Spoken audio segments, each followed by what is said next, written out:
be knackered. We just had 2 days taking it easy at a trade fair. They only call them fairs, you know. There's no dodgems or candy floss. Delegates don't get sent home with a confused goldfish and a little plastic bag. You've come back in a right sarky mood. Well, not as you. Gone all aggressive again since you started working for those Koreans. Well, what's wrong with working with Koreans all of a sudden? They eat dogs. They don't. Yes, they do. Ron told me. Well, excuse me, but in the 2 weeks I've been working there, I've not seen one single dog eaten. Not even nibbled. Yeah, well, I'm sure they're very discreet about it. Will you check out the girl who gets their sandwiches? Whilst everyone else is queuing up down the calf, they send her out for a slice of whatever's going at the poodle parlour. Oh, go on, you get it. I'm too knackered. What, at this time of night, I'm not dressed to answer the door. Could get ravished on that doorstep. On the other hand, girl, try your luck on the doorstep. Will never happen in here.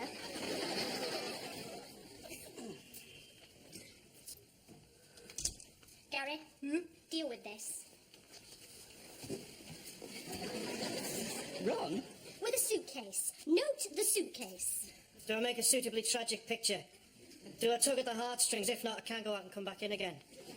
For this evening is an evening of drama Harrow will never forget. Stella's thrown me out.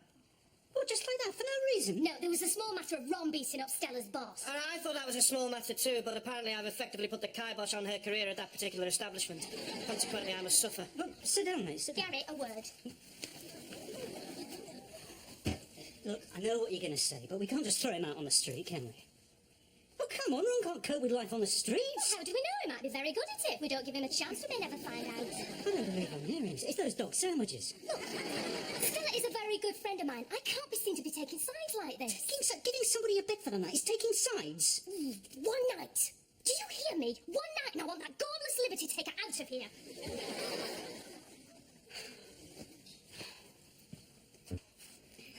Gary, mate, I hate to ask you this, but considering all the favours I do you, all the little white lies, not to mention all the thumping great black ones, I don't suppose you could put me up for a while till I get myself sorted out. Why not?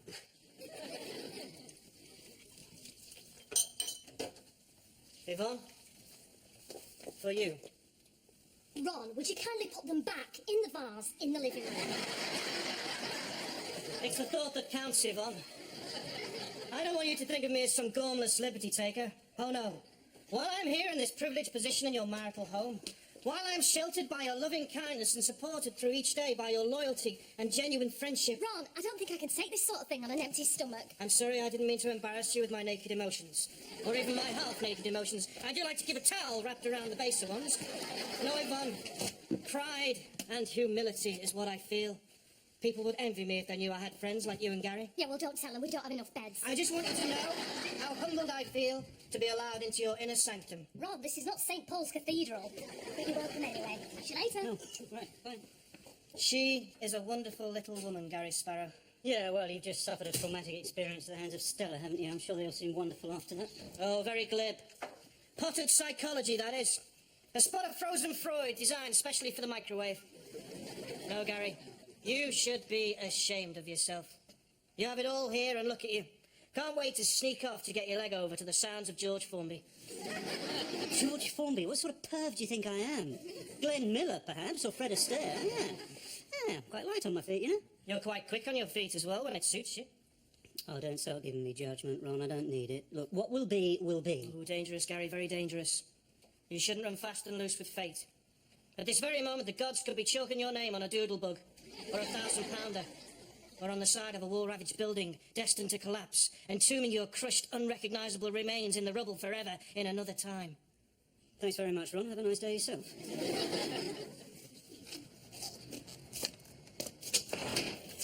Fred Astaire. Why not? If you're blue and you don't know where to go, why don't you go where putting on the...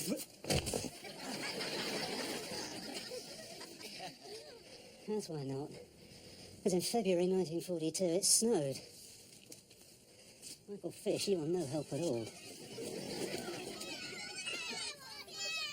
Hey! Leave them alone! Come on, clear off!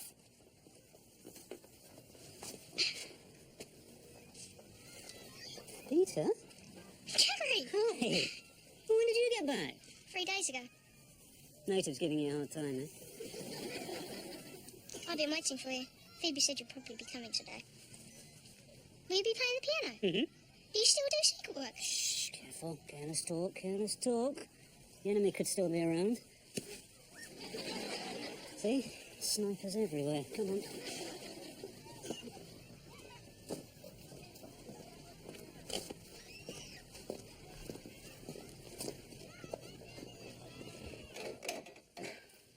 Well, don't wobble anymore. I'll tell you what, I'll come back this afternoon and have another go. Sally, look who it is. Gary! Hey. It's great to see you. And you have grown. Well, I mean, you both have. I nearly don't recognise him outside. Gary, there's somebody else over here waiting for a kiss. Oh, sorry. Pucker up, Reg. Yeah. Can you curb your nightclub sense of humour? I told you before, my Minnie gets wind of anything like that, I'll be sleeping down the backyard.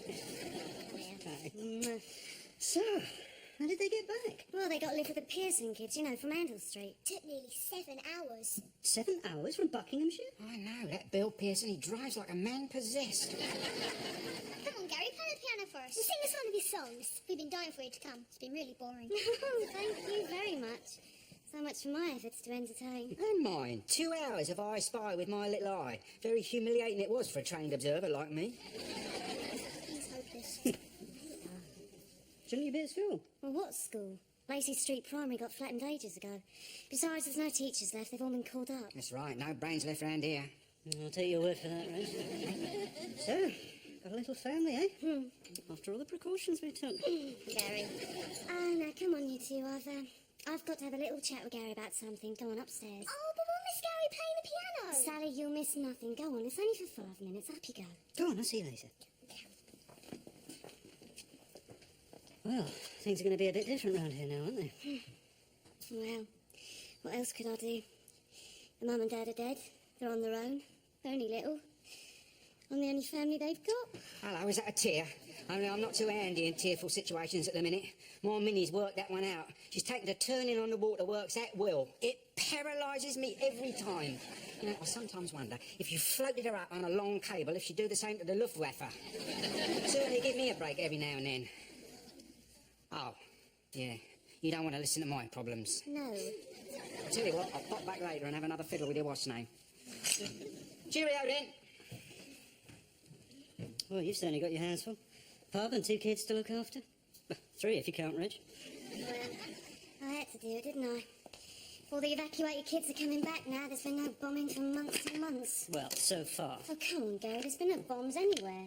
And now the Yanks are in. How long can it all last? Are you really asking? Phoebe, it's just gone from a European war to a world war. Yeah, but Japan and Burma and America, they're all on the other side of the world. I just think it's bound to be a big change for those kids. And for us. Well, we'll be all right. I mean, they're a bit like fishes out of water at the moment, but... Gary, I know you can't be here all the time, but the kids will love it when you are. And anyway, it'll be, you know, practice. For what? You opening up an orphanage? The Phoebe Bamford Home for Wayward Boys and Girls? I mean us, Gary, don't you want us to start a family? Yeah, of course. But I mean, starting a family's the most enjoyable bit, isn't it? It's the next 20 years that bothers me. But I've got a feeling that we won't get much chance for that sort of thing. How do you mean? Gary, play the piano! That's what I mean. There you are, Mr. Deadman. You couldn't come and have a look at my toilet, could you? It's been frozen solid since yesterday. Kettle of boiling water or hot towels on the pipes, Mrs. Cooper. It's all I can do. To tell the truth, I'm not a very good plumber. Yeah, well, you're not a very good copper, but we don't hold that against you.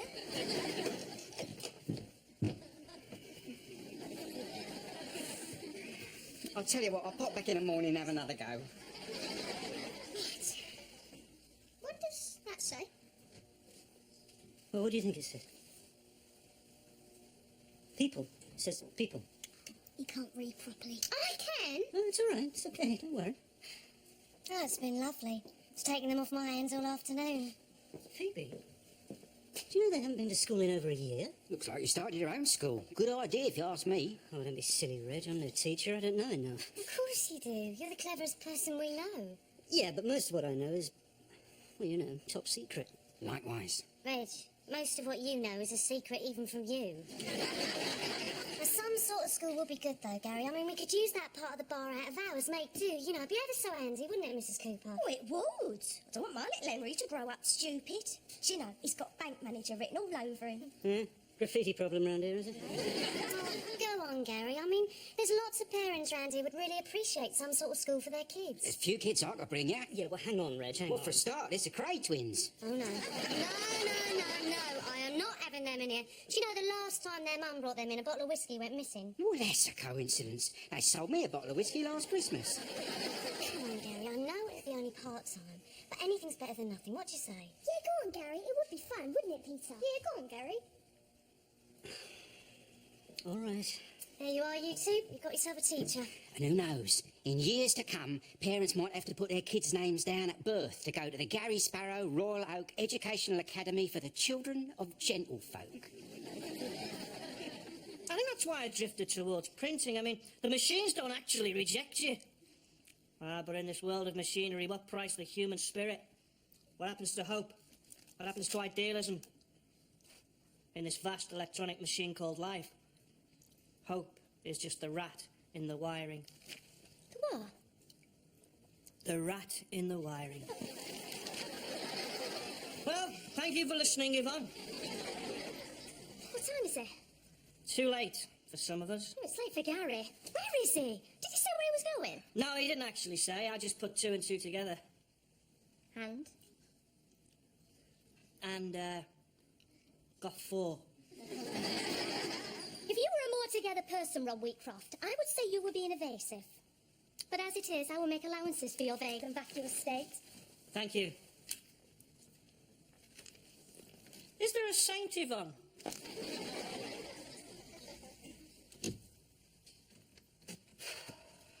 I left him downstairs, examining his psyche. Oh, well, I hope you put some newspaper down. I couldn't ask him to leave. I tried to, honestly.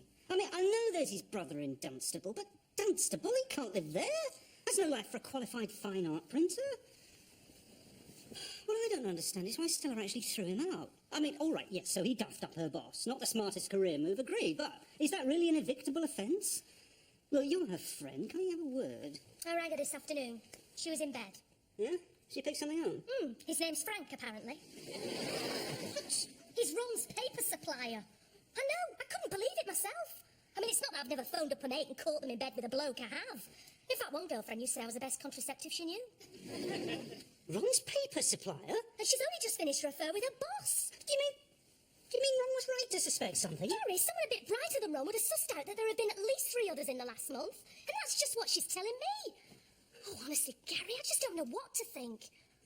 Obviously, she's going through something. Yeah, the male population of North London. This is not the Stella I know. She was never into sleeping around. Stella was always dead serious about her relationships. Well, blinkered even. Well, I mean, look at Ron. How blinkered can you get? He didn't even know what was happening in his own bed. Knowing Ron, he probably slept through it a couple of times. A poor mistreated sod. But it's the cheating, isn't it?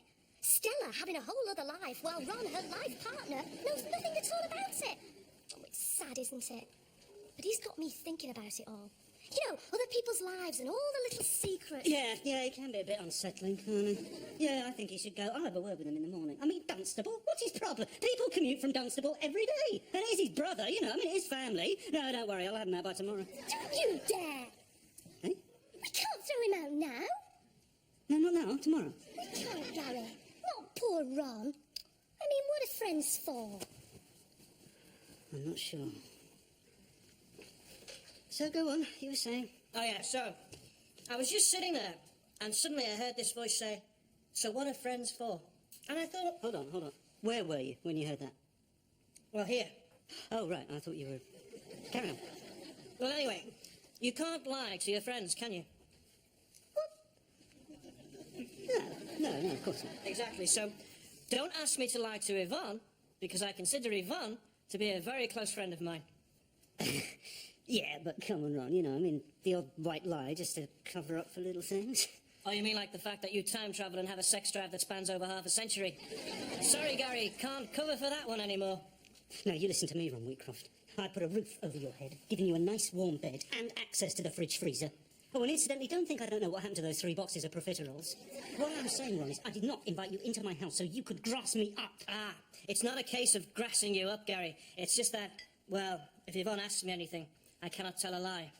Then dash to the bathroom. Take a vow of silence. Faint. I don't care. Just shut it. I can't stay here any longer. I've got a class to teach. There you go. Now, this is a 5 times table. I expect you already know it. 1's 5 is 5. 2 5s are 10. 3 5s are 15. So what are 4 5s? 20! Yes, well done. Phoebe, a word in your ear. It's a slightly delicate matter. Delicate. It seems there's a certain amount of worry. Worry? Mrs. Cooper, will you let me tell this? I put my uniform on specially. Now, Phoebe, this school that Gary's running. Well, it seems all right to me. Yeah, it does, doesn't it? I mean, shouldn't someone check his lessons? Someone official? Filling young heads with rubbish. Gary wouldn't do that, Mrs. Cooper. Well, my Henry's confused and upset. How dare he go telling children we're going to lose the war? Huh? Well, that's right. He said that in years to come we'll all be driving German cars and listening to Japanese wireless sets. This is serious stuff, Phoebe. Bordering on Nazi propaganda to some. Should be a proper school or not at all. Well, I'm sure Gary is doing his best, considering he's not qualified. Qualified? He should be certified. I won't have Gary talked about like this. That's right. He's helping out, doing his bit. Who for, Goebbels? Mrs. Cooper, I think you're making a mountain out of a molehill. Now, just listen to them kids in there. They're happy and they're learning. What is so bad about that? It's what they're learning that worries me. I know. Let's see if we can learn another verse of our song, shall we? Get your instruments up. All right. We all ready? Okay. Come, mothers and fathers throughout the land, and don't criticize what you can't understand. Your sons and your daughters are beyond your command. We'll see who's in command here. Agent, please get out of the new one if you can't lend a hand, for the times they are a-changing. Yeah, well, they can stop changing right now. Filling their heads full of useless rubbish and revolutionary ideas. Henry, you're coming home now. Oh, Gary. Oh, come on, Phoebe, it was only a song. And I didn't write that one, honestly. He's just a little American bloke with a big nose and a lousy voice. Oh, that's right. Blame Jimmy Durante. It's not the song, Gary. You've no idea what I've been going through. I'm being a lousy mother. Oh, don't be silly. Peter and Sally are fine. They're not. They're only happy when you're here. The rest of the time they're bored, and I can't entertain them like you can. I mean, they're forever complaining about the food in town, and I know it's not up to much, but I can't get hold of anything better. Just don't know what to do, Gary. Well, don't worry. Don't worry. This is me, Phoebe Bamford. I'm used to coping. I've always coped. Not coping makes me feel awful. Well, let me see. How can I make you feel better? Well, why don't you and I creep off somewhere and, Gary, we haven't finished our singing lesson. Yes, Sally, we have finished our singing lesson, probably for the duration. This is not how I imagined it. I've dragged them back from the country for all the wrong reasons. It's no wonder it's a mess. No, you weren't to know. Anyway, it's not a problem. I'll sort it out. Hey, how? We'll call it Operation Dunkirk. Yeah, it'll take a little bit of organising, but I think I can sort things out for Peter and Sally. Just means I'll have to call in somewhere on my way home. Where? The ministry? Your secret operations centre? No, the post office.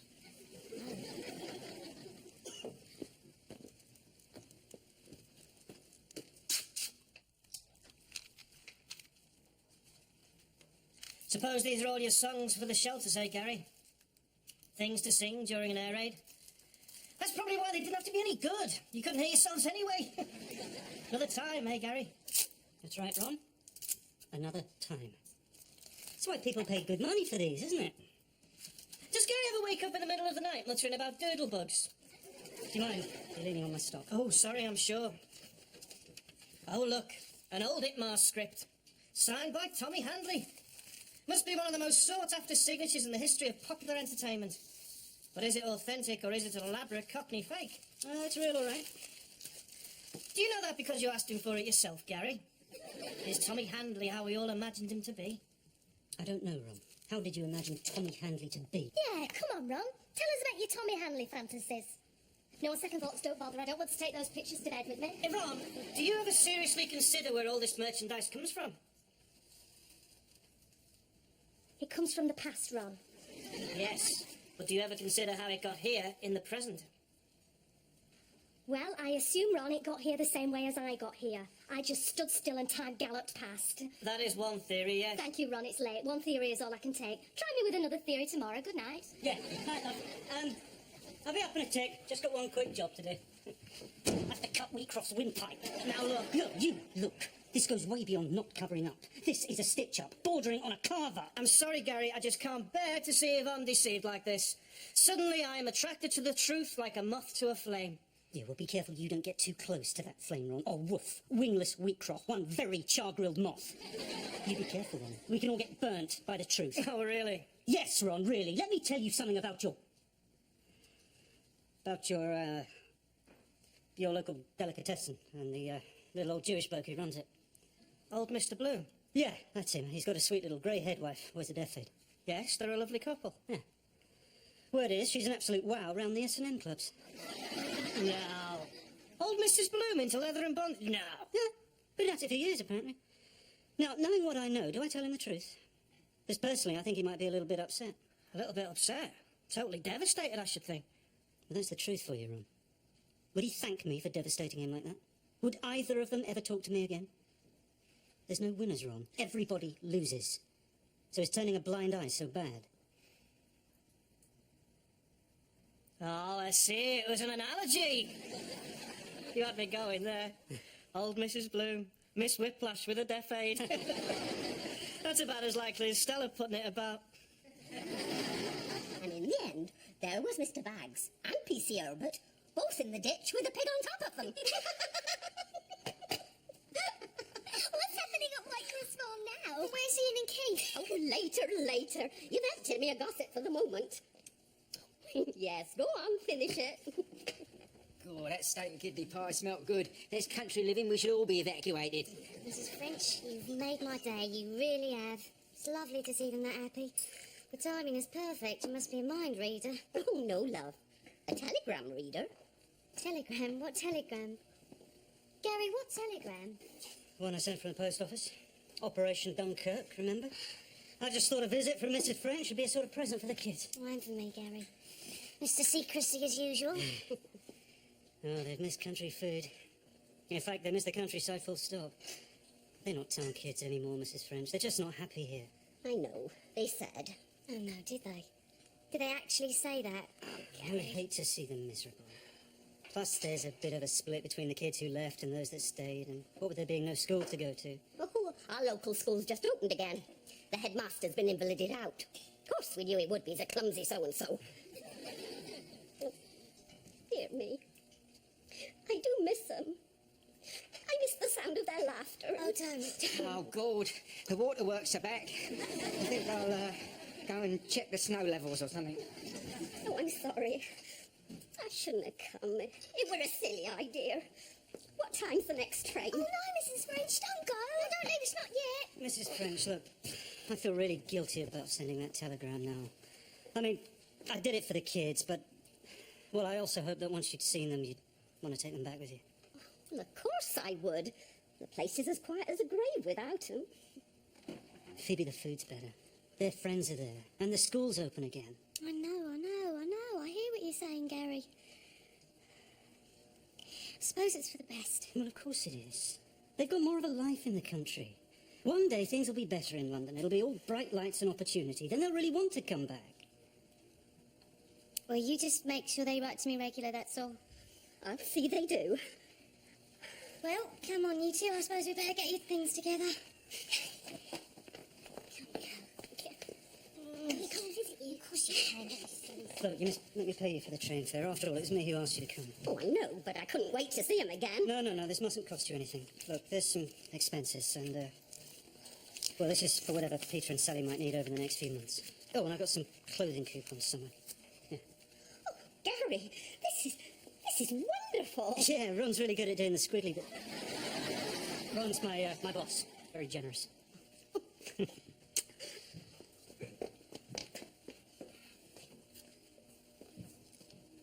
you all right?